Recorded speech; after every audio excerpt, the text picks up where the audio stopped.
వే gold trusted gold buyers మీరు తాకట్టు పెట్టిన బంగారాన్ని విడిపించి ఈ రోజు ఉన్న మార్కెట్ ధరకు కొనబడను. మహారాష్ట్ర రాజకీయాలలో సంచలనం మొదలైంది. ఉద్ధవ్ శివసేనలో చీలిక కలకలం రేపుతోంది.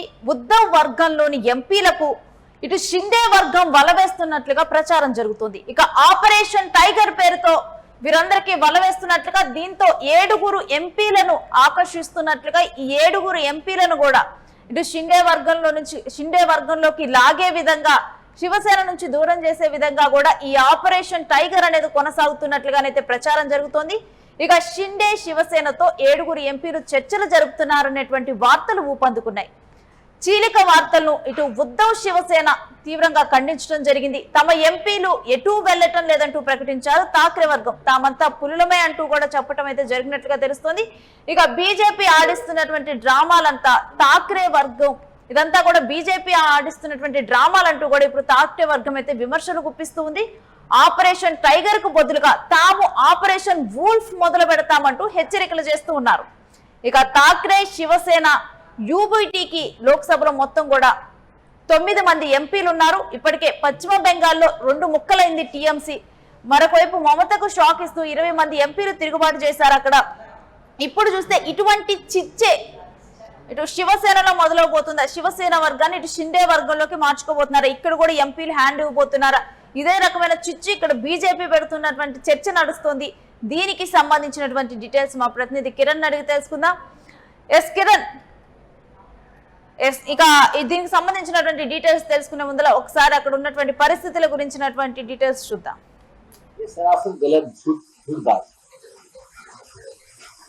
इस प्रकार की कोई जानकारी एक तो हमारे पास नहीं है। 4 दिन पहले ये सभी सांसद शिवसेना पार्टी चीफ उद्धव ठाकरे जी ने जो मीटिंग बुलाई थी उसमें शामिल हो गए थे।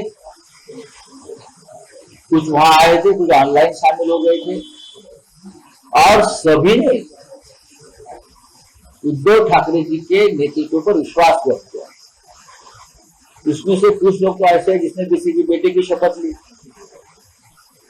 किसी ने भगवान की शपथ ली, किसी ने साईं बाबा की शपथ ली और आखिरी दम तक हम यहाँ रहेंगे, इस प्रकार की भाषा। आज आप भी जाके देखो, बेचारा हमारे अजीब देखभाल करे, उसका बच्चा बीमार है, से वहाँ अस्पताल में बैठा ना, वो सारी चीजें आपको समझ के गणेश पटेल का बेटा चुनाव में खड़ा है, 4 और अभी 4 यहाँ से 8 बजे नौका वाला संजय बंधु उनसे 7 लाख की बात नहीं। ఇక దీని గురించినటువంటి అంశాలను అందించేందుకు మా ప్రతినిధి కిరణ్ సిద్ధంగా ఉన్నారు. ఎస్ కిరణ్, ఇప్పుడు యూబీటీ శివసేన నుంచి షిండే శివసేనకు 7 ఎంపీలు రాబోతున్నారా? ఈ ఆపరేషన్ టైగర్ గురించినటువంటి డీటెయిల్స్ ఏంటి? నేను గత కొద్ది రోజులుగా ఉద్ధవ్ సేన నుంచి దాదాపు 8 నుంచి 9 మంది ఎంపీలు షిండే దగ్గరికి వెళ్తారంటూ జోరుగా ప్రచారం జరుగుతుంది. ఎందుకంటే ఇక్కడ ఉద్ధవ్ షిండే రెండు వర్గాలుగా శివసేన విడిపోయింది. అయితే షిండే వర్గం మాత్రం నేరుగా బీజేపీతో కొనసాగుతుంది. బీజేపీ మహారాష్ట్ర బీజేపీ క్యాబినెట్ లో కూడా చేరింది. అయితే ఇక్కడ ప్రధానంగా గత కొద్ది రోజులుగా టీఎంసీలో చీలిక వచ్చినట్టే ఇటు శివసేన ఉద్ధవ్ వర్గంలో ఎంపీలను చీల్చడానికి ఇటు షిండే ద్వారా బీజేపీ వ్యూహాలు సిద్ధం చేస్తుందని జోరుగా ప్రచారం నడుస్తుంది. ఎందుకంటే ఇప్పటికే దాదాపు టీఎంసీ నుంచి 20 నుంచి 22 మంది ఎంపీలు టీఎంసీని వీడారు, చీలిక వర్గంగా ఏర్పడ్డారు. మరొక ఊరు పేరు లేని పార్టీలో విలీనమైన సంగతి కూడా మనం చూసాం. అయితే ఇక్కడ రాబోయే డీలిమిటేషన్ బిల్లు, ఏదైతే నియోజకవర్గాల పునర్విభజన పెంపు బిల్లును ఆమోదించుకోవడానికి బీజేపీ విషయ ప్రయత్నాలు చేస్తుంది. ఒకవైపు టీఎంసీని ఇప్పటికే తీశారు, మరోపక్క గతంలోనే శివసేన 2 వర్గాలుగా చీలిపోయింది. ఉద్ధవ్ సేన ఒకటి, ఇటు షిండే సేన 2 వర్గాలుగా విడిపోయినప్పటికీ ఇప్పుడు ఉద్ధవ్ వర్గంలో ఉన్న 9 మంది ఎంపీలను కూడా తమ వైపు తిప్పుకోవడానికి బీజేపీ నేరుగా ప్రయత్నాలు చేస్తుంది. దాదాపు 7 నుంచి 8 మంది ఎంపీలు పార్టీ మారతారంటూ జోరుగా గత కొద్ది రోజులుగా ప్రచారం జరుగుతుంది. అయితే ఈ వ్యవహారాన్ని మొత్తం శివసేన అధ్యక్షుడు అటు ఉద్ధవ్ ఠాక్రే, సంజయ్ రౌత్, శివసేన ఎంపీ సంజయ్ రౌత్ కూడా ఖండించారు. వాళ్ళు ఆపరేషన్ టైగర్ మొదలు పెడితే మేము ఆపరేషన్ ఓటు మొదలు పెడతామంటూ నేరుగా బీజేపీపై విమర్శలు కురిపిస్తుంది. గత కొద్ది రోజులుగా డీలిమిటేషన్ తో పాటు ఈ జమిలీ ఎన్నికల బిల్లు, ఈ రెండు బిల్లులను లోక్సభలో 2/3 మెజార్టీతో ఆమోదించుకోవడానికి బీజేపీ విషయ ప్రయత్నాలు చేస్తుంది. గతంలో లోక్సభలో రాజ్యసభలో బిల్లు ప్రవేశపెట్టారు. అయితే లోక్సభలో బిల్లు వీగిపోవడంతో రాజ్యసభలో బిల్లు పెట్టే ప్రయత్నం కూడా ఎన్డీఏ కూటమి చేయలేదు. ప్రస్తుతం వచ్చే శీతాకాల సమావేశాల్లో ఈ రెండు బిల్లులని ఆమోదించుకోవడానికి బీజేపీ వ్యూహాత్మకంగా ఎత్తుగడలేస్తుంది. మరోపక్క దేశవ్యాప్తంగా ప్రాంతీయ పార్టీలను ఇప్పటికే బీజేపీ విచ్ఛిన్నం చేస్తుందంటే విమర్శలు ఉన్నప్పటికీ కూడా ఆ విమర్శలకు ఎక్కడా బీజేపీ తగ్గలేదు. ఆయా రాష్ట్రాల్లో ఆ ప్రాంతీయ పార్టీలతో పొత్తు పెట్టుకోవడం, తర్వాత ఆ పార్టీలను కిల్ చేయడం అనేది బీజేపీ నేరుగా చేస్తున్న మనం చూసాం.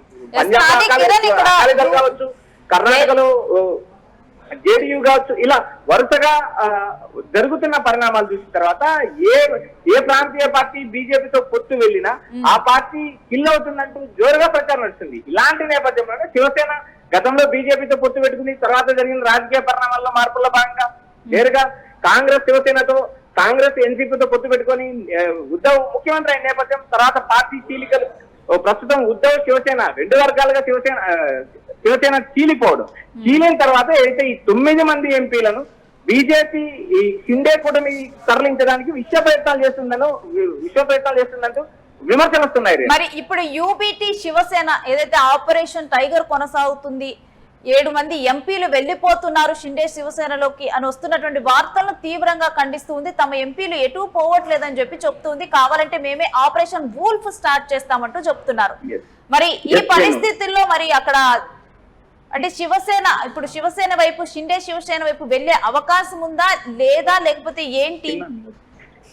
రేణు, బీజేపీ ఒక వ్యూహాత్మకంగా వ్యవహరిస్తుంది అనే అంశం తెలిసిందే. ఎందుకంటే ప్రాంతీయ పార్టీలతో పొత్తు పెట్టుకున్న తర్వాత జరిగే రాజకీయ పరిణామాలు మనం దేశవ్యాప్తంగా చూసాం. ప్రస్తుతం ఇప్పుడు ఏవైతే షిండే ద్వారా శివసేన యూబీటీని మరోసారి చీల్చడానికి ప్రయత్నాలు చేస్తున్నారు. రాబోయే శీతాకాల సమావేశాల్లో డీలిమిటేషన్ బిల్లు ఆమోదించుకోవడమే బీజేపీ ప్రధాన వ్యూహం. ఈ వ్యూహం భాగంలోనే దేశవ్యాప్తంగా ఇప్పటికే పలువురు ఎంపీలను ఆకర్షిస్తున్నారు. ఇప్పటికే టీఎంసీ నుంచి 22 మంది ఎంపీలు ఒక వర్గంగా ఏర్పడ్డారు. రాజ్యసభలో టీఎంసీ ఎంపీలు ఒక వర్గంగా ఏర్పడ్డారు. టీఎంసీ ఎమ్మెల్యేలు ఒక వర్గంగా ఏర్పడ్డారు. ఇలా వరుసగా జరుగుతున్న రాజకీయ పరిణామాల భాగంగా బీజేపీ వ్యూహాత్మకంగా వ్యవహరిస్తుంది. షిండే వెనుక బీజేపీ ఉంది. ఎందుకంటే షిండే ఇప్పటికే మహారాష్ట్ర క్యాబినెట్ లో ఉన్నారు, మరోపక్క కేంద్రంలో భాగస్వామ్యంగా ఉన్నారు. ఇలాంటి నేపథ్యంలోనే శివసేన యూబీటీ నుంచి ఉద్ధవ్ దగ్గర ఉన్న 9 మంది ఎంపీలను చీల్చడానికి ప్రయత్నం చేస్తున్నారు, పార్టీలకు ఆహ్వానిస్తున్నారు. రాబోయే పార్లమెంట్ లో 2/3 బిల్లులు ఆమోదించుకోవడానికి బీజేపీ నేరుగా ఈ వ్యూహాన్ని అమలు చేస్తుంది అనే అంశం పైన నేరుగా శివసేన యూబీటీ కూడా తీవ్రమైన ఆరోపణలు చేస్తుంది. మీరు ఒక టైగర్ ఆపరేషన్ మొదలు పెడితే మేము ఆపరేషన్ వుల్ఫ్ మొదలు పెడతాము. ఇక్కడ షిండేకి సంబంధించిన ఎమ్మెల్యేలను ఎంపీలను కూడా తాము కూడా ఆకర్షించగలమంటూ విదేశ సంకేతాలు పంపుతున్నారు. ఇక్కడ షిండే ఎక్కడ కూడా ఎంపీలు శివసేన యూబీటీ ఎంపీలు ఎక్కడ కూడా తమ పార్టీలో చేరతారంటూ షిండే ఎక్కడ ప్రకటించిన నేపథ్యం లేదు. ప్రస్తుతం జరుగుతున్న రాజకీయ పరిణామాలు ఊహాగానాలు మాత్రమే నడుస్తున్నాయి. రాబోయే రోజుల్లో శీతాకాల సమావేశాలకి దేశ రాజకీయాలు ఎలా మలుపులు జరుగుతాయి. మరోపక్క ఈ జమిలీ ఎన్నికల బిల్లుతో పాటు ఈ డీలిమిటేషన్ బిల్లు, ఈ రెండు బిల్లులను 2/3 మెజార్టీతో ఆమోదించడానికి బీజేపీ రకరకాల వ్యూహం సిద్ధం చేస్తున్న అందులో భాగంగా జరుగుతున్న ఈ పరిణామాన్ని యూబీటీలో చీలిక వచ్చే అవకాశాలు ఉన్నాయంటూ జోరుగా ప్రచారం జరుగుతుంది. లేదు right, thanks for the details Kiran. ఇక షిండే శివసేన ఆపరేషన్ టైగర్ కొనసాగిస్తుంది. దీంతో ఇటు యూబీటీ శివసేనలో ఉన్నటువంటి ఇప్పుడు 9 మంది ఎంపీలు ఉన్నారు. వీళ్ళలో 7 మంది ఎంపీలను ఆకర్షించబోతోంది. వీళ్ళు ఆల్రెడీ కూడా టచ్ లో ఉన్నారు. త్వరలోనే ఇటు షిండే శివసేనలోకి వీళ్ళు రాబోతున్నారు.